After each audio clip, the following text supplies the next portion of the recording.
Sleeping Beauty by the Brothers Grimm. Once upon a time there lived a king and a queen who were very unhappy because they had no children. But at last a little daughter was born, and their sorrow was turned to joy. All the bells in the land were rung to tell the glad tidings. The king gave a christening feast so grand that the like of it had never been known. He invited all the fairies he could find in the kingdom, there were 7 of them, to come to the christening as godmothers. He hoped that each would give the princess a good gift. When the christening was over, the feast came. Before each of the fairies was placed a plate with a spoon, a knife, and a fork, all pure gold. But alas, as the fairies were about to seat themselves at the table, there came into the hall a very old fairy who had not been invited. She had left the kingdom 50 years before and had not been seen or heard of until this day. The king at once ordered that a plate should be brought for her, but he could not furnish a gold one such as the others had. This made the old fairy angry, and she sat there muttering to herself. A young fairy who sat near overheard her angry threats. This good godmother, fearing the old fairy might give the child an unlucky gift, hid herself behind a curtain. She did this because she wished to speak last and perhaps be able to change the old fairy's gift. At the end of the feast, the youngest fairy stepped forward and said, "The princess shall be the most beautiful woman in the world." The second said, "She shall have a temper as sweet as an angel." The third said, "She shall have a wonderful grace in all she does or says." The fourth said, "She shall sing like a nightingale." The fifth said, "She shall dance like a flower in the wind." The sixth said, "She shall play such music as was never heard on earth." Then the old fairy's turn came. Shaking her head spitefully, she said, "When the princess is 17 years old, she shall prick her finger with a spindle, and she shall die." At this, all the guests trembled, and many of them began to weep. The king and queen wept loudest of all. Just then, the wise young fairy came from behind the curtain and said, "Do not grieve, O king and queen. Your daughter shall not die. I cannot undo what my elder sister has done. The princess shall indeed prick her finger with the spindle, but she shall not die. She shall fall into sleep that will last 100 years.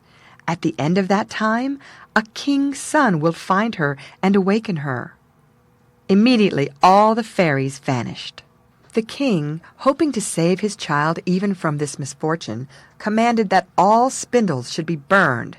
This was done, but it was all in vain. One day, when the princess was 17 years of age, the king and queen left her alone in the castle. She wandered about the palace, and at last came to a little room in the top of a tower. There an old woman, so old and deaf that she had never heard of the king's command, sat spinning. "What are you doing, good old woman?" asked the princess. "I am spinning, my pretty child." "Ah," said the princess, "how do you do it? Let me see if I can spin also." She had just taken the spindle in her hand when in some way it pricked her finger. The princess dropped down on the floor. The old woman called for help, and people came from all sides, but nothing could be done. When the good young fairy heard the news, she came quickly to the castle. She knew that the princess must sleep 100 years, and would be frightened if she found herself alone when she awoke. So the fairy touched with her magic wand all in the palace except the king and the queen. Ladies, gentlemen, pages, waiting maids, footmen, grooms in the stable, and even the horses, she touched them all. They all went to sleep just where they were when the wand touched them. Some of the gentlemen were bowing to the ladies were embroidering, the grooms stood currying their horses, and the cook was slapping the kitchen boy. The king and queen departed from the castle, giving orders that no one was to go near it. This command, however, was not needed. In a little while there sprang around the castle a wood so thick that neither man nor beast could pass through. A great many changes take place in 100 years. The king had no other child, and when he died, his throne passed to another royal family. Even the story of the sleeping princess was almost forgotten. One day the son of the king who was then reigning was out hunting, and he saw towers rising above a thick wood. He asked what they were, but no one could answer him. At last an old peasant was found who said, "Your Highness, 50 years ago my father told me that there is a castle in the woods where a princess sleeps, the most beautiful princess that ever lived. It was said that she must sleep there 100 years, when she would be awakened by a king's son." At this the young prince determined to find out the truth for himself. He leaped from his horse and began to force his way through the wood. To his astonishment, the stiff branches gave way, and then closed again, allowing none of his companions to follow. A beautiful palace rose before him. In the courtyard the prince saw horses and men who looked as if they were dead. But he was not afraid, and boldly entered the palace. There were guards motionless as stone, gentlemen and ladies, pages and footmen, some standing, some sitting, but all like statues. At last the prince came to a chamber of gold, where he saw upon a bed the fairest sight one ever beheld, a princess of about 17 years, who looked as if she had just fallen asleep. Trembling, the prince knelt beside her, and awakened her with a kiss. And now the enchantment was broken. The princess looked at him with wondering eyes and said, "Is it you, my prince? I have waited for you long." So happy were the two that they talked hour after hour. In the meantime, all in the palace awakened, and each began to do what he was doing when he fell asleep. The gentlemen went on bowing to the ladies went on with their embroidery, the grooms went on currying their horses, the cook went on slapping the kitchen boy, and the servants began to serve the supper. Then the chief lady in waiting, who was ready to die of hunger, told the princess aloud that supper was ready. The prince gave the princess his hand, and they all went into the great hall for supper. That very evening the prince and princess were married. The next day the prince took his bride to his father's palace, and there they lived happily ever afterward. Cinderella is a pretty girl. She's got blue eyes and blonde, curly hair. She's always happy. She likes singing and playing with her pet cat and the mice in the kitchen. She lives in a big house with her 2 sisters. Her sisters are very ugly. They've got big noses and big, ugly feet. They don't like Cinderella, and she has to do all the work in the house. They throw their clothes on the floor. "Pick up our clothes," they say. They shout at Cinderella. "Clean the kitchen. Wash the clothes. Cook the dinner." One day Cinderella is in the kitchen.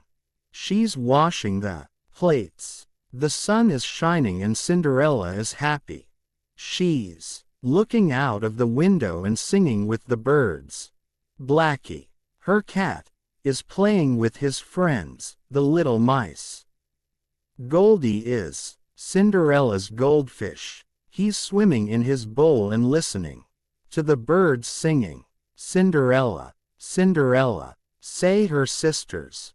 "Come here, quickly." Cinderella runs upstairs into the living room. "Here I am," she says. "Look at this. We've got an invitation from the king. An invitation to the ball at the palace." "An invitation to the ball," says Cinderella. "That's wonderful." "Yes," say the sisters. "We can wear beautiful dresses and we can dance with Prince Charming." "Can I come to the ball?" says Cinderella. "You," say the sisters. "Come to the ball." "No, you can't come to the ball. You haven't got a dress." On the day of the ball Cinderella is very busy. The ugly sisters want Cinderella to do everything. Cinderella, come here and help me with my dress. Cinderella, come here and help me with my hair. Cinderella, go and find my blue shoes. Cinderella, go and find my yellow bag. Cinderella, where's my necklace? Cinderella, where's my ring? Cinderella, Cinderella, Cinderella, quickly, quickly, quickly. It's time to go. Don't cry, Cinderella, says Blackie. I want to go to the ball, says Cinderella. You can go to the ball, says a beautiful woman. Who are you? Says Cinderella. I'm your fairy godmother, says the beautiful woman. Cinderella, go into the garden and find a nice, big pumpkin. Says the fairy godmother. Come here, Blackie. Let's put Goldie here on the floor. And, oh, yes, 6 little white mice. Perfect, says the fairy godmother. The fairy godmother waves her magic wand and says, Abracadabra. The pumpkin is now a beautiful coach. Goldie is now a footman. Blackie is now a coachman. And the 6 white mice are now 6 beautiful white horses. The fairy godmother waves her wand again. Cinderella's old gray dress is now a wonderful new dress, and on her feet there are pretty glass shoes. Now you can go to the ball, Cinderella, says the fairy godmother. But you must be home before midnight. At the palace there are a lot of people. They're in the ballroom, talking and laughing and dancing. Everyone is happy. The king and queen are enjoying the ball. Who is that beautiful princess? Says one of the ugly sisters. I don't know, says the other ugly sister. Look, Prince Charming is dancing with her. Prince Charming likes Cinderella, and they dance and dance all evening. Dong, dong. Cinderella looks at the clock. It's midnight. I must go, she says. Cinderella runs out of the ballroom and down the steps. Prince Charming runs out of the ballroom. Don't go, he says. Please, come here. But Cinderella isn't there. It's midnight, and she's running home. What's this? Says Prince Charming. He looks on the steps and sees Cinderella's glass shoe. I can go to every house in the town, he says. I can ask every girl in the town to put on this shoe. I can find the beautiful princess. Prince Charming is here. Prince Charming is here, say the ugly sisters. Go away. Go into the kitchen, Cinderella. The glass shoe isn't yours. You can't see Prince Charming. Quickly, quickly, quickly. Go, go, go. The ugly sisters put on the glass shoe. They have very big, ugly feet, and the shoe is very small. Cinderella opens the door. Can I put on the shoe? She says. Go away, say the ugly sisters. No, wait, says Prince Charming.